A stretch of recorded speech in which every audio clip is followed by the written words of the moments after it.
Na virada do ano, havia muitas promessas. O ano de 2020 seria o ano.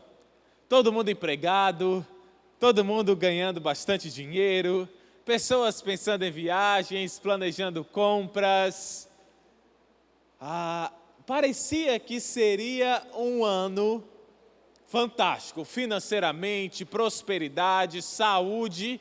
Não tínhamos nenhuma visão, não tínhamos nenhuma perspectiva de que estaríamos do jeito que nós estamos.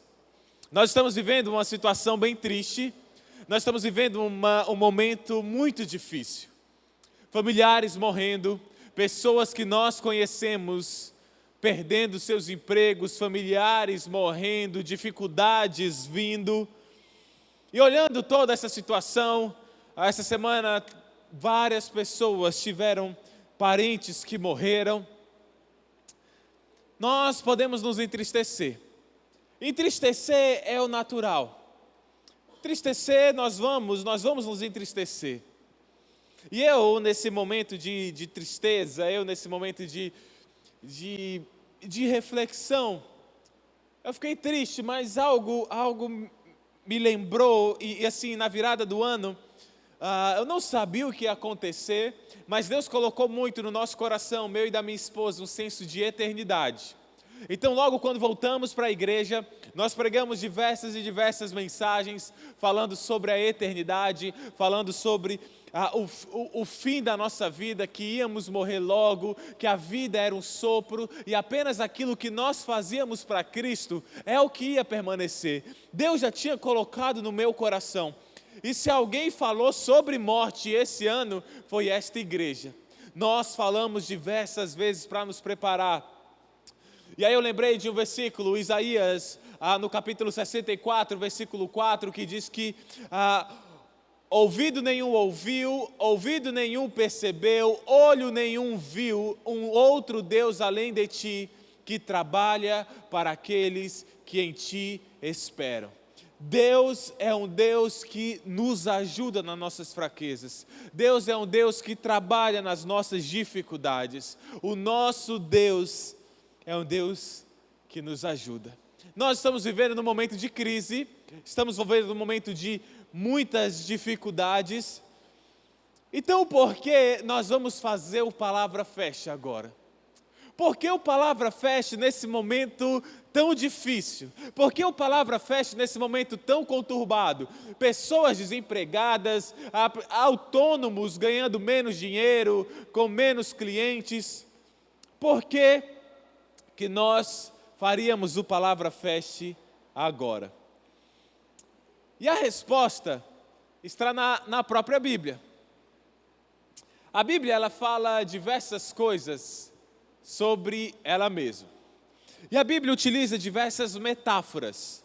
Metáfora, ela é uma comparação de duas coisas que não são semelhantes, mas que há características em comum. E a Bíblia, ela fala diversas metáforas sobre ela mesma. E hoje, nós vamos ver rapidamente 3 metáforas, 3 símbolos que a Bíblia fala dela mesma. Quais são esses 3 símbolos? Quais são essas 3 metáforas que a Bíblia fala, que a Bíblia compara ela mesma a essas 3 metáforas? Antes disso, eu quero lhe dar o título da mensagem dessa semana. O título é Por que estudar a Bíblia? 3 metáforas sobre ela. Por que estudar a Bíblia? 3 metáforas sobre ela. Eu não vou inventar essas metáforas, são as metáforas, as comparações que a Bíblia faz dela mesma. A Bíblia faz diversas comparações. Nós temos várias e várias, mas hoje eu escolhi apenas 3 para conversarmos. 3 metáforas que a Bíblia fala dela mesma. A primeira metáfora é que a palavra de Deus, a Bíblia, ela é uma espada.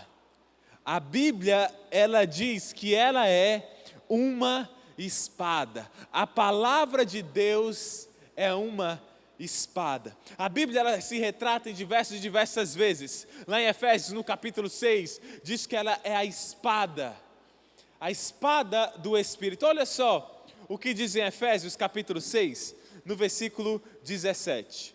Usem a espada do Espírito, que é a palavra de Deus. A palavra de Deus. Algo interessante é que essa palavra que diz em Efésios, no capítulo 6, versículo 17, é que essa palavra, se você for lá no grego, é a palavra rema, de onde veio a palavra rimar.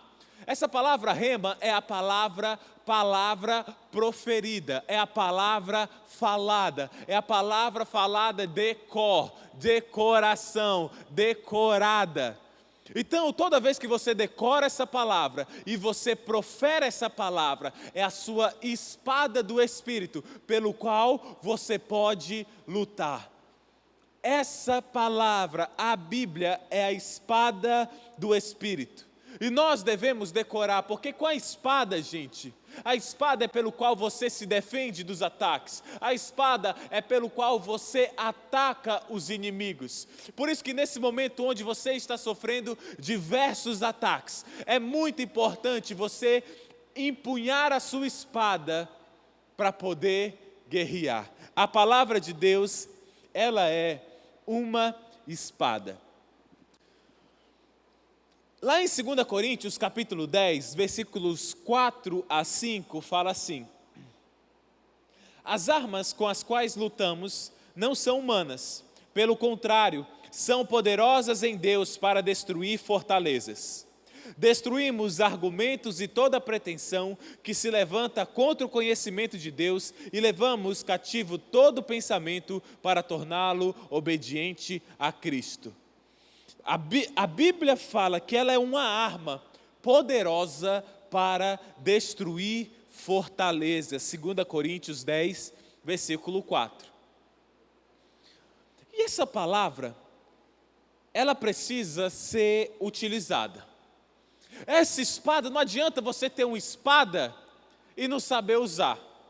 Não adianta você ganhar uma arma e não saber usar. Você pode ter a melhor arma, a melhor espada do mundo, mas se você não sabe manejar, e a Bíblia fala diversas vezes que nós temos que aprender a manejar a palavra, se você não sabe manejar, você não vai ser efetivo na guerra contra ninguém.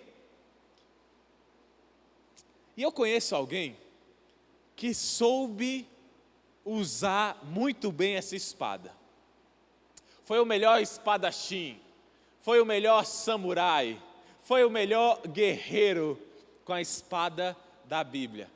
E essa pessoa é Jesus. Ele conhece essa palavra.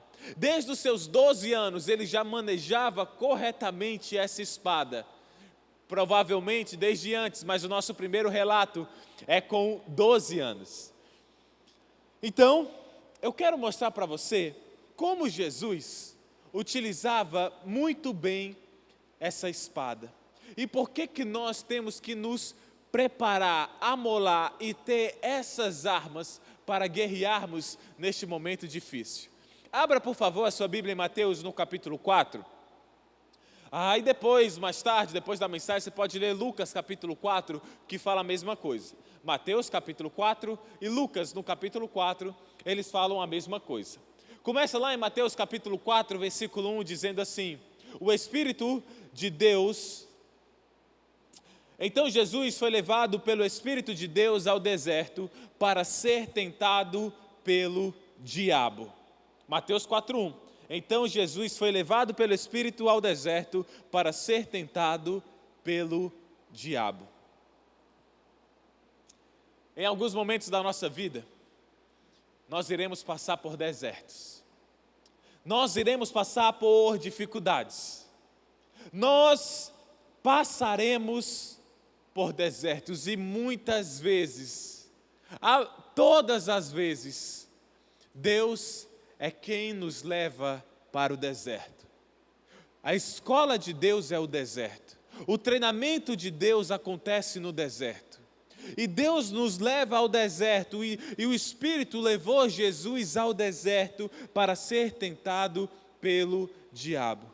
Gente, nós estamos vivendo nesses momentos um deserto. Você pode estar vivendo o deserto do desemprego, você pode estar vivendo o deserto da morte familiar, você pode estar vivendo o deserto de ansiedade. Nós estamos passando por um deserto. Todos nós, de alguma forma, estamos passando por um deserto. Se eu olho aqui para o auditório da igreja nesse momento, está um deserto. Não tem ninguém. Então, nós estamos passando por momentos de dificuldade, de desemprego, morte. É um deserto, e o deserto não vem sem a permissão de Deus. Deus, Ele vai te dar forças para passar por esse deserto, ou Deus vai te levar no meio desse deserto. Não importa, o importante é que você esteja preparado para vencer o diabo no meio do deserto. Algumas pessoas no meio do deserto fraquejam, morrem, caem e perdem ali a alegria da salvação, o seu caminho com Deus. No meio do deserto, as pessoas, em vez de procurar descanso e conforto na palavra de Deus, vão procurar assistindo filme, outros livros, vão procurar em lugares que nada pode preencher. E é nesse momento que você está no deserto. Nesse momento que você perdeu ali o seu emprego, nesse momento que você está na dificuldade, aí é que o diabo vem. No versículo 2, diz que quando Jesus jejuou 40 dias e 40 noites, teve fome. Jesus já estava cansado, Jesus já estava abatido, ele já estava com energia baixa, já estava com um emocional baixo, 40 dias sem ver ninguém. E aí veio o diabo, o tentador. Lá no versículo 3, vai chamar o tentador. E esse é o outro nome para o diabo. O diabo, ele vem para tentar te matar, para tentar te fazer duvidar. Ele quer te aterrorizar. Satanás, ele vem nesse momento de dificuldade para fazer você duvidar. Nesse momento, eu tenho recebido tantos relatos de pessoas que estão com o síndrome do pânico, pessoas que estão desesperadas, estão morrendo de medo, pessoas que estão duvidando de Deus. Poxa, se Deus existe, por que isso está acontecendo comigo? Se Deus existe, por que eu perdi meu emprego? E aí o diabo, ele vem assim como ele veio com Adão e Eva. Desculpa, como ele veio com Eva. O diabo, ele vem para te confundir, para te tentar, para mudar a tua mente, para fazer você duvidar. Ele chegou com Eva e o diabo falou assim, lá em Gênesis 3, é mesmo, Eva, que você não pode comer de nenhum fruto da árvore? Ele já chegou mentindo, pegou uma verdade e foi transformando e foi fazendo a mente da Eva. A Eva respondeu, não, eu só não posso comer da árvore do conhecimento do bem e do mal, porque quando eu morrer, eu irei morrer. Aí o diabo falou, vai morrer. Ih, morrer? Ih, morre não. Morre nada. Come. Ela comeu e hoje temos a morte entrando na criação de Deus. A morte não fez parte do plano de Deus. Por isso que a morte é algo tão inatural na nossa vida. É algo tão estranho não ver mais a pessoa, não ter mais aquela pessoa para conversarmos, porque todo ser humano que a gente conversa, há dentro de nós uma sensação de que estamos conversando com alguém eterno, e de fato é, e a morte se intrometeu na criação de Deus, no paraíso, na eternidade. Hoje vivemos uma vida infeliz, por causa do primeiro pecado, e o diabo, ele vem te fazer duvidar de Deus. Vem te fazer duvidar que você casou com a pessoa certa. Vem te fazer duvidar se você está na igreja certa. Vem te fazer duvidar se você está no caminho certo. O diabo, ele vem para te fazer duvidar. Sabe qual foi a tentação de Jesus? Não foi fome, não foi medo, nem foi poder. A tentação de Jesus foi: se tu és filho de Deus. Se tu és filho de Deus, transforma essas pedras em pão. Se tu és filho de Deus, se joga daqui e ele pegará os anjos para te recolher. Se tu és filho de Deus, se tu és filho de Deus, a tentação não foi a fome, a tentação foi: será mesmo, Jesus? Será mesmo que tu és filho de Deus? Será mesmo que a tua missão vai ser morrer como filho de Deus? Se tu queres poder, eu posso te dar. Talvez Satanás chegue para você e diga: será mesmo que eu tenho que me guardar para o casamento? E o diabo, ele vem tentar confundir as suas ideias, para que você tome decisões erradas. Divórcio, traição, separação, imoralidade, escolhas erradas profissionais. Por isso que nós precisamos estar preparados para lutar contra o diabo. E aí, Mateus capítulo 4, versículo 3 diz assim: o tentador aproximou-se de Jesus e disse: se você é filho de Deus, mande que estas pedras se transformem em pães. Jesus, mesmo se estivesse morrendo de fome, mesmo se ele fosse morrer de fato por fome, ele nunca obedeceria a Satanás. Ele nunca faria que a pedra se transformasse em pão. Em alguns momentos, Satanás ele vai te prometer um alívio para a sua dor, um alívio para a sua fome, um alívio para a sua fome de dinheiro, fome sexual, fome emocional, fome espiritual. Ele vai te oferecer algo que aparentemente vai te saciar, mas você está obedecendo ao diabo. E Jesus nunca obedeceria ao diabo.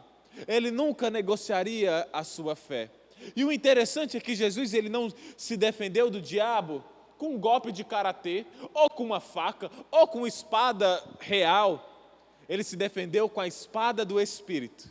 Ele disse, lá em Mateus capítulo 4, versículo 4, está escrito: nem só de pão viverá o homem, mas de toda palavra que procede da boca de Deus. Está escrito. Jesus citou um versículo para vencer o diabo.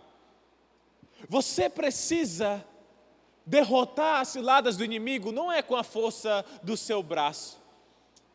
Eu lembro que o pastor Davi ele contava uma história, que logo que ele entrou na puberdade, etc., a tentação surgiu na sua vida, imoralidade, ele não conseguia parar de pensar em imoralidade, ele tentou desenvolver uma luta, ele não sabia como vencer.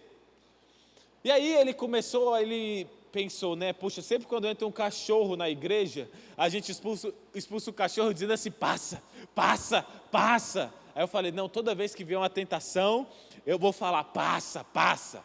Aí ele começou a fazer isso, né? Aí toda vez que vem imoralidade, toda vez que o diabo vem a tentar, ele falava: passa, passa, passa. Aí uma vez ele estava falando passa, aí ele entrou numa sala: passa, passa, e estava um monte de gente lá. O pai dele, ele fala: passas, eu amo passas, eu estou com vontade de comer passas. Aí ele falou: cara, não dá certo. E aí Deus revelou para ele o segredo. Na verdade, Deus não revelou, Deus já tinha revelado há mais de 2000 anos. Ele descobriu o segredo para vencer o diabo. Era a palavra rema, era a palavra memorizada, é a palavra proferida. Você não vai vencer o diabo falando assim: cara, uma vez eu li na Bíblia que diga com quem tu andas que eu te direi quem tu és. Isso não está nem na Bíblia, é a palavra citada. Não haja sequer menção de imoralidade sexual, qualquer espécie de impureza ou de cobiça. Efésios 5,3, quando vir aquela tentação de falar um palavrão, quando vir aquela tentação de pensar em imoralidade, você vem e cita um versículo. E são as palavras de Deus memorizadas que vão te fazer vencer as tentações, que vão te fazer vencer o diabo. Por isso é muito, muito importante você decorar a palavra de Deus. E você precisa conhecer toda a palavra. A mesma Bíblia que fala que 1000 cairão ao teu lado, 10.000 à tua direita e tu não será atingido, é a mesma Bíblia que fala, por este mundo tereis aflições, mas tende bom ânimo porque eu venci o mundo. Em alguns momentos Deus vai te proteger, mas em outros momentos só você vai ser atingido. O que aconteceu com Jesus lá na cruz? A pessoa mais santa que viveu nessa terra. 10.000 não caíram ao seu lado, 1000 não caiu à sua direita, mas só Jesus foi atingido. Então, em alguns momentos você vai ser protegido, em outros momentos as coisas vão acontecer com você, e Deus Ele quer que você saiba disso, que tudo depende dEle. E por isso que você precisa ter a sua palavra decorada. E aí o diabo ele falou lá em Mateus capítulo 4, versículo 6. Se você é o filho de Deus, jogue-se daqui para baixo, pois está escrito, Ele dará ordens a seus anjos a seu respeito. E com as mãos Ele os segurarão, para que você não tropece em pedra alguma. No versículo 7, Jesus lhe respondeu, também está escrito, não ponha à prova o Senhor, o seu Deus. O diabo ele foi tentar Jesus com um versículo, mas Jesus ele defendeu com outro versículo. Porque um texto fora de contexto é um pretexto para pecar. Um texto fora de contexto é um pretexto para pecar. E aí então o diabo levou ele para o monte alto e aí continuou a história. Mas interessante aqui no versículo 11 fala assim, depois que Jesus disse, retire-se Satanás, pois está escrito, adore o Senhor, ao seu Deus e só Ele preste culto. Diz que o diabo deixou e os anjos vieram e o serviram. Quando você vence a tentação, quando você passa pelo deserto, o que aconteceu aqui com Jesus é que os anjos vieram e o serviram. Você precisa usar a palavra de Deus para vencer as tentações do inimigo. Você precisa. Senão você não vai resistir. Senão você não vai prevalecer. Você precisa usar a palavra de Deus para vencer o inimigo. Uma vez o pastor Davi tinha pregado sobre isso, sobre a importância de decorar a palavra de Deus. E aí a Penélope, ela teve um sonho. Ela sonhou que o diabo era como se fosse um pitbull. E o diabo estava lá indo atacar ela, um pitbull muito grande. Indo atacar. E ela sabia que ela ia vencer o diabo com um versículo. Mas aí o diabo vinha e ela não lembrava de nenhum versículo. O diabo ia atacar, mas ela não lembrava, não via um versículo na mente. Só vinha João 3,16, porque Deus amou o mundo de tal maneira, que Deus porque Deus amou o mundo de tal maneira, porque Deus amou o mundo de tal maneira, porque... E o diabo não ia embora. Porque, gente, você não pode decorar um versículo e esse versículo ser a resposta para tudo. A Bíblia é um arsenal. Em alguns momentos você vai ter a espada. Em outros momentos você vai ter a granada. Outros momentos você vai ter uma faquinha para vencer. A Bíblia é um arsenal de armas, pelo qual você pode utilizar cada uma das armas no momento oportuno. Nós precisamos aprender a usar a palavra de Deus, que é a espada, que é a arma. E esse é a primeira metáfora, esse é o primeiro objeto com o qual a Bíblia se compara. Ela é a espada de Deus. O segundo objeto, esse aqui. Desliga a luz aí um pouquinho. Desliga a luz aqui, ó. Uma lanterna, uma lâmpada. Olha só aqui, ó. Uma lâmpada. Você consegue me ver? Você não está me vendo direito, né? Com certeza. E numa escuridão, não é possível você se ver. Talvez você não esteja me vendo direito. E no momento de escuridão, é muito importante você ter uma luz. Muito importante você ter uma lanterna. Muito importante a luz para te guiar. Você sabe para que serve um farol?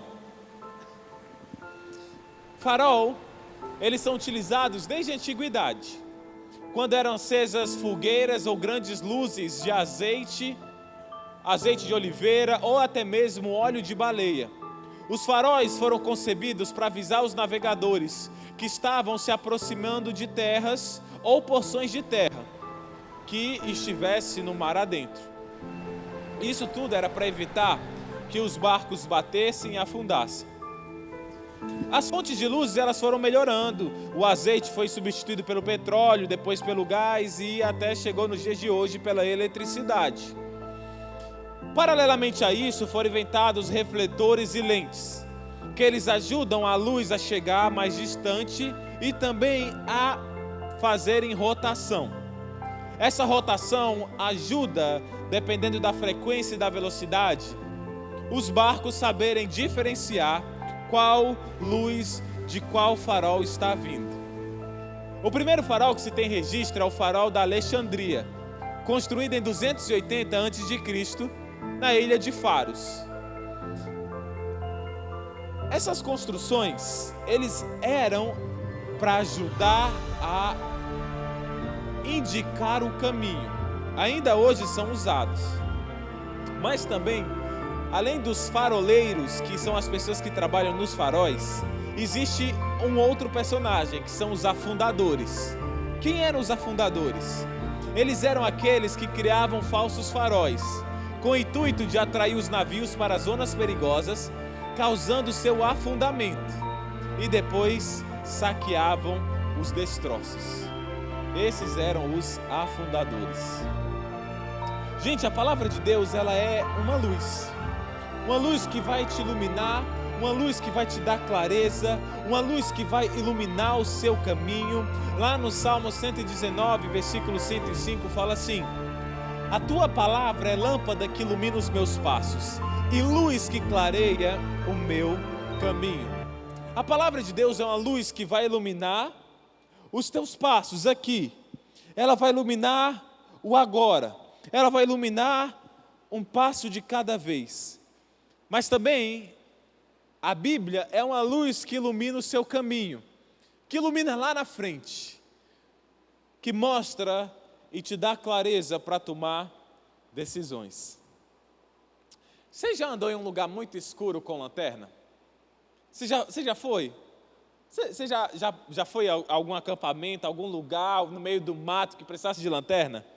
Quando você precisa de uma lanterna, você só não mira lá na frente. Não, vou mandar aqui, vou mirando lá na frente, vou andando só para frente. Não, você ilumina lá na frente para saber o que está vindo, se vai vir uma teia de aranha, se vai vir um lago, se vai vir uma árvore.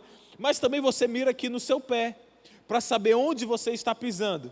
Então você precisa ver na frente e ver um passo de cada vez.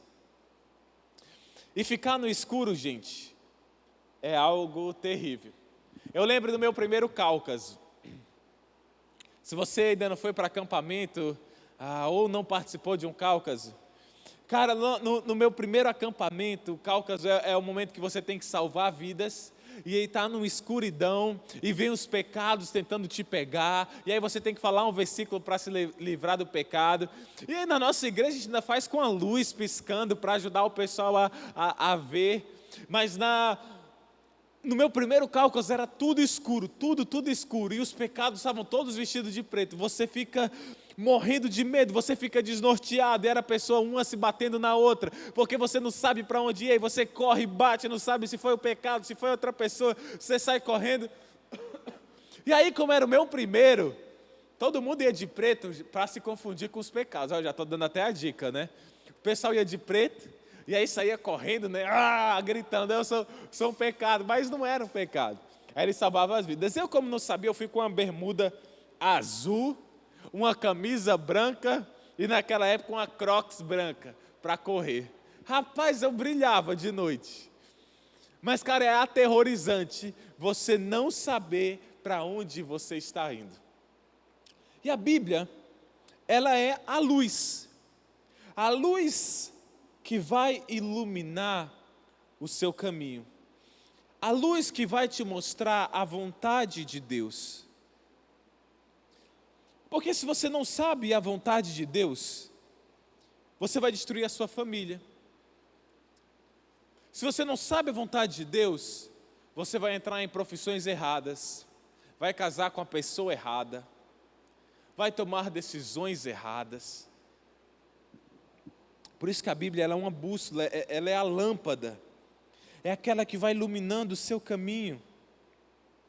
Você olha essa palavra e ela diz, faça isso. E se você segue, se você anda de acordo com a luz, você não vai errar. Ande de acordo com a luz, ande de acordo com a palavra de Deus, e você não vai errar. Nós precisamos dessa palavra nas nossas vidas.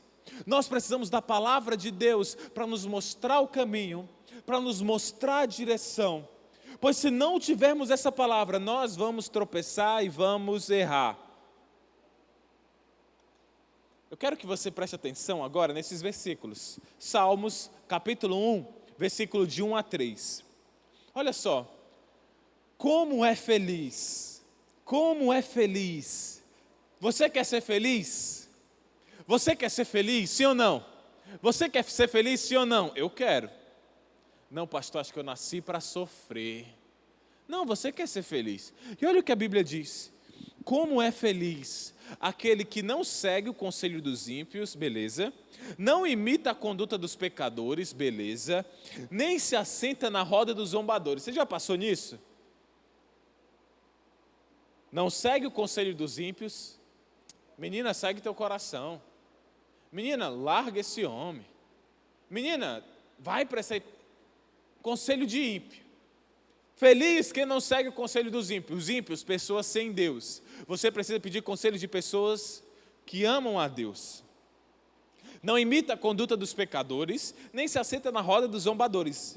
Beleza, eu sei o que eu não tenho que fazer, mas o que eu tenho que fazer para ser feliz? Ao contrário, sua satisfação está na lei do Senhor, e nessa lei medita dia e noite. É como árvore plantada à beira de águas correntes, dá fruto no tempo certo, e as suas folhas não murcham.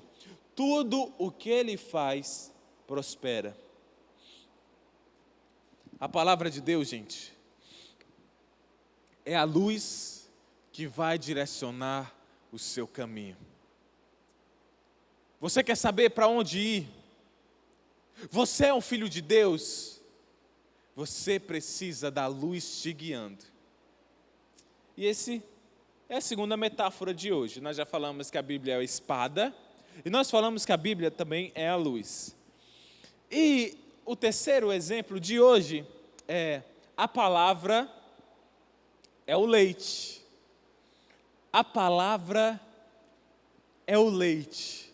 A Bíblia diz que ela é o leite. Olha só em 1 Pedro, capítulo 2, versículo 2. Como crianças recém-nascidas, desejem de coração o leite espiritual puro, para que por meio dele cresçam para a salvação. Essa palavra, é esse leite que você tem que tomar. É esse leite, se você é filho de Deus, que você precisa tomar. Esse alimento aqui é o que você... E esse alimento e esse leite da palavra de Deus não tem alergia, não tem intolerância, a não ser que você seja o diabo ou filho do diabo. Mas se você é filho de Deus, esse é o leite, é igual o leite materno. Ele fala um recém-nascido. O leite materno, quanto mais tempo você mamou, melhor é a sua saúde, melhor seu sistema imunológico. Bebês que mamaram pouco têm um sistema imunológico pior. Rapaz, eu mamei até mais de 2 anos. Minha mãe está assistindo, provavelmente, eu já corria, jogava futebol. Mamãe, estou com sede, ia lá mamar. E a Bíblia fala que para você ser forte, você deve desejar o leite espiritual. Gente, não deve ser chato, não deve ser um negócio penoso. É porque você está com a mente tão banhada de dopamina, você só consegue ver alguma coisa ouvindo a TV, ouvindo uma música e mexendo no computador, fora o celular. Não, você precisa desenvolver, você precisa desejar, você tem que tomar esse leite. Sabe? Recém-nascido, ele nasce com a vontade de tomar um leite. Por isso que quando a mãe coloca no peito, ele já toma naturalmente. E eu desconfio daquelas pessoas que quando vem uma palavra fast, quando o líder cobra uma meditação, aquela pessoa fala assim, não quero fazer não. Não, é obrigado, é. Não, tem que ser obrigado. Não, eu não concordo não. Não, eu não quero fazer não. Não, eu não concordo com esse negócio de decorar versículo não. Eu desconfio muito de você. E se tem alguém que você conhece que fala que não quer o leite espiritual, pode marcar o nome. Marca o nome. Marca aquela pessoa que não ama a palavra de Deus. Pode marcar. Eu não sou profeta, mas eu já vi essa história acontecer muito. Todo aquele que não quer a palavra de Deus, todo aquele que não quer se alimentar do leite espiritual, não é que a sua vida vai entrar em declínio, a sua vida já está em declínio. Quando você se afasta do leite, quando você se afasta do alimento, você morre. E sabe, um cachorro, né? Um cachorro, quando ele está doente, ele não quer comer. Algumas pessoas também. Mas quando ele não come, a morte já chega mais rápido. Por isso que você tem que se esforçar para dar comida para ele mesmo que ele não queira. Um ser humano, ele sabe, cara, eu não quero comer, mas eu preciso comer. E muitas vezes, gente, você não vai querer tomar leite. Não, estou cansado de tomar leite. Eu não estou afim de tomar leite não, mas tomar o leite obrigado vai te dar força para quando você quiser tomar o leite, comer a feijoada, comer a rabada, comer a churrascada, comer o tambaqui assado. Mas você tem que tomar o leite, tomar pelo menos o leite. O pai o pastor John, fundador da nossa igreja, ele tem quase 100 anos agora. E o segredo dele, ele toma um copo de leite de manhã, um copo de leite à noite. O pessoal diz que faz mal, que etc., que leite vai matar. Ele toma um copo de leite de manhã, um copo de leite à noite, está vivo, está forte, quase 100 anos agora. E fora esse leite, ele toma muito desse outro leite aqui, da palavra de Deus. É como árvore plantada junto a águas correntes, dá fruto no tempo certo, as suas folhas não murcham, e tudo que ele faz, prospera. A Bíblia é um alimento melhor do que qualquer alimento. Mesmo que você não esteja com vontade, você precisa tomar esse leite. E é esse momento do Palavra Fast. É o momento de você tomar uma vitaminada. É um leite com whey protein. Whey protein, você que não sabe, é um suplemento para aquelas pessoas que malham, né? O Erivan que está assistindo aí, né? Personal trainer. E temos outros personal trainers na nossa igreja também. Whey protein para você ganhar massa, força.